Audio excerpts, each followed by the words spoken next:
cryptées pour que les données restent confidentielles. Dans les rôles principaux, Jana, outre sa passion pour la danse, elle raffole des gros livres. Marc, il joue dans l'équipe de basketball de son école et aime regarder des films au cinéma. Carole aime bien surfer sur les forums et a un lapin comme animal de compagnie. Rico s'intéresse aux jeux de stratégie et joue de la guitare dans un groupe. Nous sommes peu de temps avant le début des vacances. Les 4 amis se rencontrent chez Jana. Jana, Rico et Carole frétillent rien qu'en songeant à tout ce qu'ils pourraient faire.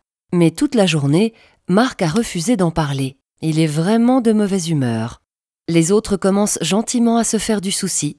Mais qu'a-t-il donc? Il crache enfin le morceau.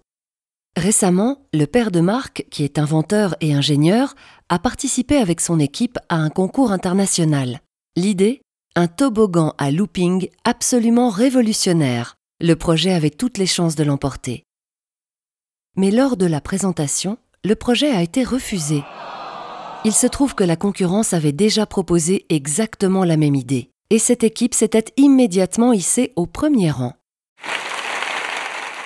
Si son père avait gagné, Marc aurait eu le droit de l'accompagner en Amérique le temps de réaliser le projet. Les 3 amis ne comprennent pas. Est-ce que cela signifie que l'idée a été volée? Marc explique.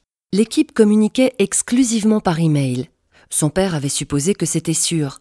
Mais la concurrence doit avoir d'une manière ou d'une autre découvert les emails avec les esquisses du projet. Marc est terriblement déçu et ses 3 amis sont horrifiés. Ils veulent aller au fond des choses.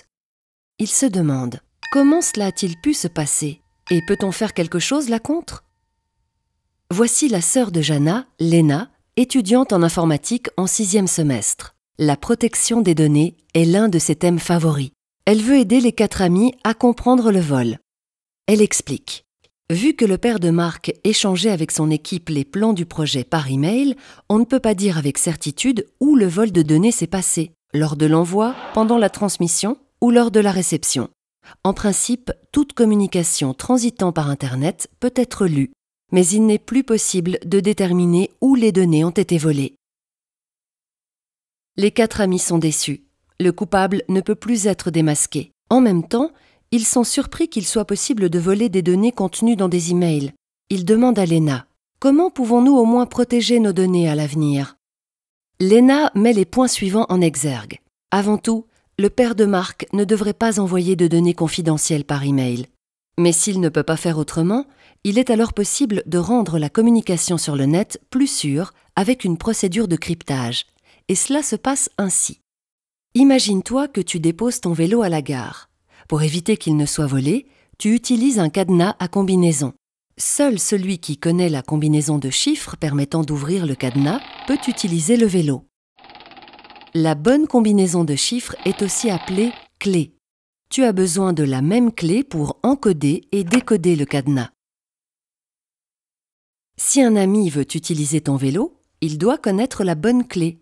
Le plus sûr est de lui transmettre personnellement le code. Pour protéger ton vélo des voleurs, outre la sécurité dans la transmission et la conservation de la clé, la longueur et le nombre de signes possibles sont également importants. Par exemple, le cadenas à combinaison n'a que 3 chiffres. Un voleur aurait alors trouvé la bonne combinaison après au maximum 1000 tentatives. Plus on utilise de chiffres, plus cela devient compliqué. Avec 6 chiffres, un voleur devrait essayer 1 million de fois avant d'avoir la bonne combinaison.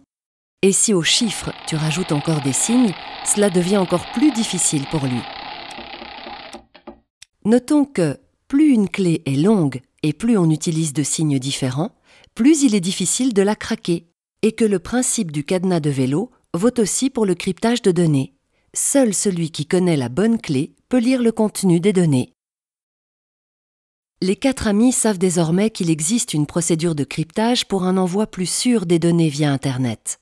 De telles procédures les accompagnent également dans leur vie quotidienne, lors d'opérations bancaires en ligne, lors de l'utilisation de réseaux sociaux, lors de la sauvegarde de données sur un disque dur personnel ou dans le cloud.